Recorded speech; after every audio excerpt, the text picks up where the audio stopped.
अब ब्लड की अपन कॉम्पोजिशन की बात कर लेते हैं। तो इस डायग्राम के अंदर आप देख पा रहे हैं कि ये ब्लड है। ब्लड को आपने एक टेस्ट ट्यूब में रखा, टेस्ट ट्यूब के बाद इसको सेंट्रीफ्यूगेशन किया जाता है इनका, ठीक है। सेंट्रीफ्यूगेशन के दौरान क्या होता है कि इसको काफ़ी तेज़ घुमाया जाता है, ठीक है।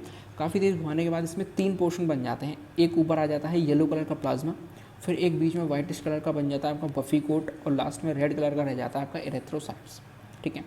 तो यानी कि हमारी समझ में क्या आया कि जो कंपोजिशन है वो प्लाज्मा जो बन रहा है आपका, वो ब्लड का टोटल ब्लड का बना रहा है 55%, और शेष आपकी जो ब्लड कार्पेसेल्स हैं वो बना रही हैं 45%, ठीक है।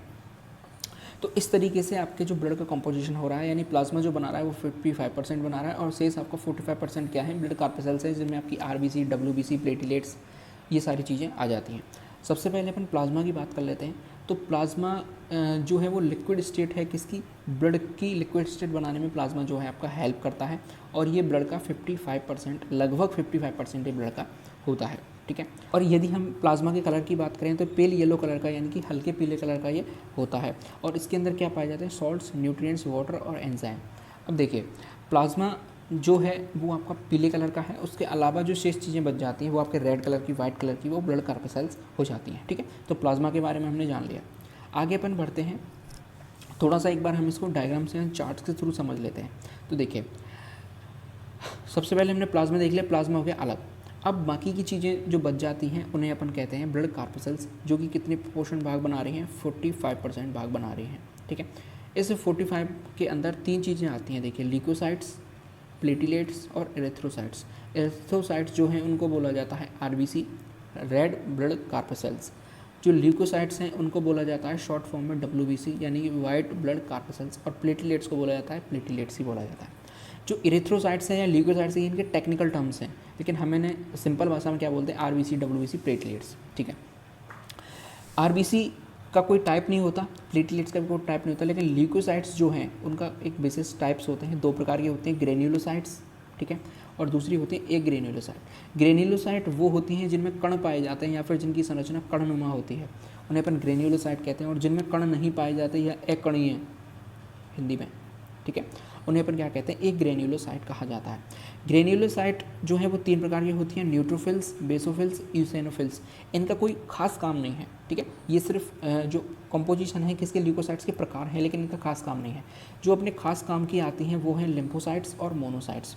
ये देखिए जब डब्ल्यूबीसी के अपन आगे काम पढ़ेंगे तो डब्ल्यूबीसी का जो मेन काम होता है वो होता है हमारे शरीर की रक्षा करना, जो बाहर के पैथोजेंस हैं या कोई बैक्टीरिया, वायरस है, इन सबसे सुरक्षा करना। तो इन सबसे सुरक्षा करने में कौन महत्वपूर्ण भूमिका निभाती है, एक ग्रेन्युलोसाइट्स जो हैं, जैसे कि लिम्फोसाइट और मोनोसाइट। जो लिम्फोसाइट हैं वो बनाती हैं आपकी टी सेल या बी सेल, और टी सेल और बी सेल किसका निर्माण करती हैं आप खूब जानते हैं, ये बनाते हैं आपके क्या, एंटीबॉडीज़। तो लिम्फोसाइट से क्या बनती हैं, एंटीबॉडीज़ बनती हैं। और मोनोसाइट्स क्या करती हैं, मोनोसाइट मैक्रोफेजेस कोशिकाओं का निर्माण करती हैं, जिससे कि डायरेक्ट ही आपका क्या बन जाता है, ये जो मोनोसाइट्स कोशिकाएं होती हैं सीधे ही पैथोजेंस को जाके अटैक करके उसको कैप्चर करके मार के खा जाती हैं।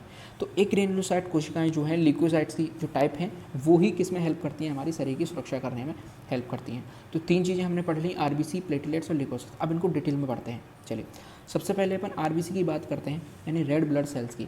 तो आप इस कॉम्पोजिशन के अंदर देख पा रहे हैं, ये प्लाज्मा अपन ने कंप्लीट कर लिया। इसके बाद इरेथ्रोसाइट्स जो हमें रेड कलर का दिखाई दे रहा है, इन्हें ही क्या कहा जाता है, आरबीसी या फिर रेड ब्लड सेल्स। तो रेड ब्लड सेल्स के अंदर हीमोग्लोबिन पाया जाता है, जो क्या है, एक प्रकार का प्रोटीन है, ठीक है। यदि हम ब्लड में इनकी संख्याओं की बात करें तो सबसे ज़्यादा इनकी संख्या पाई जाती है पूरे ब्लड के अंदर, यानी कि 5 मिलियन प्रति डेसीलीटर। एक मात्रक है इनका नापने का, प्रति डेसीलीटर। तो 1 डेसीलीटर में 5 मिलियन यानी कि 50 लाख कोशिकाएं पाई जाती हैं, ब्लड सेल्स यानी रेड ब्लड सेल्स पाई जाती हैं। दूसरी बात करें कि ये कहाँ बनती हैं, तो ये बोन मैरो के अंदर प्रोड्यूस होती हैं, और इनका जो काम है वो क्या है, ऑक्सीजन को ले जाना बॉडी के लिए और कार्बन डाइऑक्साइड को वहाँ से निकाल के लाना। तो हम बात करें कि ऑक्सीजन और कार्बन डाइऑक्साइड का परिवहन का काम कौन करता है, यानी ट्रांसपोर्टेशन का काम कौन करता है, तो ब्लड करता है। ब्लड के अंदर कौन करता है, आरबीसी करता है। और आरबीसी किससे बना हुआ है, हीमोग्लोबिन से। तो हीमोग्लोबिन ऑक्सीजन को अपने अंदर बाइंड कर लेता है और जहाँ से उसको लाना होता है ला के वो रख देता है, ठीक है। तो ट्रांसपोर्टेशन का काम कौन कर रहा है, आरबीसी कर रही है, रेड ब्लड कार्पेसेल्स कर रही हैं। एक खास बात इनकी कि इनके अंदर केंद्रक नहीं पाया जाता और लाइसोसोम भी इनके अंदर एब्सेंट होता है। दूसरी चीज़, हीमोग्लोबिन इनके अंदर प्रेजेंट होता है। इनकी अपन लाइफ स्पेन की बात करें तो 120 दिन इनकी क्या होती है, लाइफ स्पेन होती है, लाइफ टाइम इनका 120 दिन के बाद ये नष्ट हो जाती हैं। एक और चीज़ इनकी कि इनका जो आकार होता है वो बाई कॉन्केव होता है, बाई कॉन्वेक्स होता है, यानी कि द्विउत्तल प्रकार की ये कोशिकाएं पाई जाती हैं, अंदर से धसी हुई पाई जाती हैं। ठीक है, तो ये हमने आरबीसी पढ़ ली, यानी रेड ब्लड सेल्स पढ़ ली। यहाँ पर खास बात क्या है कि ये बोन मैरो के अंदर बनती हैं, ऑक्सीजन को लाने ले जाने का काम करती हैं। इनमें हीमोग्लोबिन पाया जाता है जो एक प्रकार का प्रोटीन है। खास चीज़ है वो इनका नंबर है, नंबर पूछता है एक नंबर के क्वेश्चन में कई बार कि इनकी संख्या कितनी होती है, तो 5 मिलियन प्रति डेसीलीटर, यानी कि 50 लाख प्रति डेसीलीटर इनका जो नंबर होता है। इनके अंदर न्यूक्लियस प्रेजेंट नहीं होता, लाइसोसोम भी इनके अंदर प्रेजेंट नहीं होता है। चलिए आगे अपन आते हैं वाइट ब्लड सेल्स के ऊपर, यानी WBC। तो WBC मैंने आपको बताया था कि ये रिस्पॉन्सिबल है किसके लिए, fighting foreign pathogens such as bacteria, virus, fungi to entire our body. यानी कि जो हमारी बॉडी के अंदर कोई पैथोजेंस घुस गया है, जैसे बैक्टीरिया आ गया, वायरस आ गया, फंजाई आ गया, तो ये उनसे हमारी सुरक्षा करती हैं।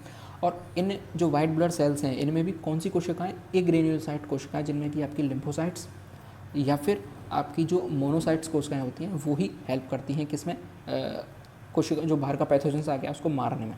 इनकी संख्या की बात करें तो 10K के मैंने जो आजकल सोशल मीडिया का ज़माना है तो 1000 को K लिखा जाता है, मिलियन को M लिखा जाता है। ठीक है, तो शॉर्ट में मैंने लिख दिया 10,000 प्रति डेसीलीटर। और 5000 या 10,000 इनकी जो रेंज है वो होती है 5000 से 10,000 प्रति डेसीलीटर में।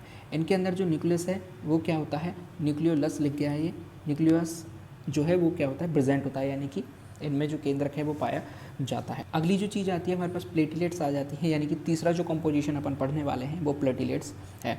प्लेटिलेट्स क्या होती है कि छोटी छोटी डिस्क शेप कोशिकाएं होती हैं जो किसको रेगुलेट करती हैं, ब्लड फ्लो को। यानी हमारी कहीं चोट लग जाए, हमारी बॉडी कहीं से डैमेज हो जाए, तो डैमेज होने के बाद ब्लड वहाँ से निकल जाएगा तो पूरे ब्लड का लॉस हो जाएगा हमारी बॉडी से, तो ये भी नुकसान की चीज़ है। लेकिन इसको बचाने के लिए हमारी बॉडी में प्लेटिलेट्स पाए जाते हैं, और ये प्लेटिलेट्स क्या करते हैं, तुरंत वहाँ पर ब्लड क्लॉटिंग कर देते हैं, और ब्लड क्लॉटिंग होने से रक्त वहाँ पर रुक जाता है, इन रक्त का बहाव जो है वो रुक जाता है। और इनकी जो संख्या है वो 2.5 लाख से 5 लाख या 5.5 लाख के आसपास इनके जो नंबर्स होते हैं प्लेटलेट्स के।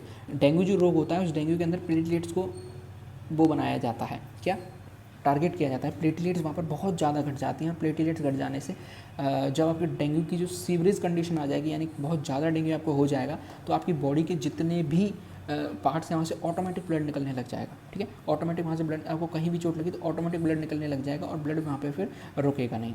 इसी का एक प्लेटिलेट्स का ही दूसरा काम है, जैसे हीमोफीलिया रोग आपने सुना होगा, हीमोफीलिया के अंदर भी यही होता है कि प्लेटिलेट्स वहाँ पर बहुत कम पाई जाती हैं, ना के बराबर पाई जाती हैं। तो इस तरीके से हमने 3 चीज़ें पढ़ ली, यानी कोशिकाएं पढ़ ली, ब्लड का कंपोजिशन था वो पढ़ लिया, प्लाज्मा, और ये आपका ल्यूकोसाइट, प्लेटलेट्स और एरिथ्रोसाइट्स, ये सब हमने कंप्लीट कर लिए। आगे बढ़ते हैं, फंक्शंस ऑफ ब्लड, यानी कि ब्लड के कार्यों पर अपन आते हैं। तो ब्लड के कार्य देखिए क्या है, फ्लूइड कनेक्टिव टिश्यू, यानी ये तरल संयोजी ऊतक है जो कि एक प्रकार से हमारी बॉडी को जोड़ के रखता है, कनेक्ट करके रखता है ऑर्गन टू ऑर्गन। ठीक है, provide oxygen to the cell, यानी ऑक्सीजन को लेके जाएगा ये, और ऑक्सीजन को ले जाने के बाद ये जो टिश्यू है, जो सेल है, उसके लिए ऑक्सीजन को कौन प्रोवाइड कराएगा, ब्लड प्रोवाइड कराएगा। तो एक तरीके से जो फेफड़े हैं यानी लंग्स हैं वो तो एक तरीके से ऑक्सीजन या कार्बन डाइऑक्साइड को स्टोर करके रखते हैं। ठीक है, लेकिन लाने ले जाने का काम कौन कर रहा है, ब्लड कर रहा है। ठीक है, चलिए, ट्रांसपोर्ट हार्मोन एंड न्यूट्रिएंट्स, यानी जितने भी हमारी बॉडी से हार्मोन्स निकलते हैं या न्यूट्रिएंट्स हम लेते हैं तो उनको ट्रांसपोर्टेशन का काम कौन करता है, ब्लड करता है। जैसे हमने कोई चीज़ खाई, ठीक है, कार्बोहाइड्रेट अपन ने कंज्यूम किया, कंज्यूम होने के बाद वो हमारे स्टमक में जाएंगे, वो हमारे स्टमक में जाएंगे, स्टमक में जाने के बाद वो छोटी आंत में जाएंगे, छोटी आंत में जाने के बाद उनका पाचन होगा, पाचन होने के बाद उनको एब्जॉर्ब किया जाएगा, यानी कि अवशोषित किया जाएगा। अब अवशोषित किसके द्वारा किया जाएगा, ब्लड के द्वारा उनको अवशोषित किया जा रहा है, और ब्लड में वो चले जाएंगे। ब्लड में जाने के बाद जहाँ भी कार्बोहाइड्रेट की ज़रूरत होगी वहाँ उसे पहुँचा दिया जाएगा। ठीक है, blood clotting at site of injury, यानी कहीं पर हमें चोट लग गई है तो वहाँ पर ब्लड क्लॉटिंग का काम कौन करता है, ब्लड ही करता है। ठीक है, यदि ब्लड क्लॉटिंग का फंक्शन इसके अंदर नहीं होगा तो कहीं से चोट लगी तो ब्लड पूरा बाहर निकल जाएगा। ठीक है, अगला है transport of waste to the kidney and liver, यानी कि हमारी बॉडी के अंदर जितने भी वेस्ट प्रोडक्ट बनते हैं, चाहे वो किडनी के अंदर बने चाहे वो लीवर के अंदर बने, तो उनको लेके आने का काम कौन करता है। वेस्ट तो देखिए बन चुके हैं लीवर के अंदर, किडनी के अंदर, अब उनको ट्रांसपोर्ट करने का काम कौन कर रहा है, ट्रांसपोर्ट करने का काम कौन कर रहा है, ब्लड करेगा। जैसे कि हमारी जो यूरिया बनता है, अपन यूरिन का त्याग करते हैं तो यूरिया बनता है वो लीवर के अंदर बनता है, तो यूरिया को लेकर आएगा ब्लड, और ब्लड लाकर किडनी को दे देगा, किडनी उसको छान के मूत्र के थ्रू बाहर निकाल देगी, यूरिन के थ्रू बाहर निकाल देगी। तो अब यहाँ तक किडनी तक लाया कौन, ब्लड लेके आया। ठीक है, तो ट्रांसपोर्ट जो वेस्ट प्रोडक्ट का कौन करता है, ब्लड करता है। Protection of body against pathogens, pathogens हमारी बॉडी के अंदर आ जाएंगे तो उनको प्रोटेक्ट करने का काम कौन करेगा, ब्लड ही करेगा, जिसके अंदर WBC पाई जाएंगे और WBC के अंदर लिम्फोसाइट सेल्स पाई जाती हैं जो एंटीबॉडी बनाती हैं T सेल B सेल। ठीक है, चलिए।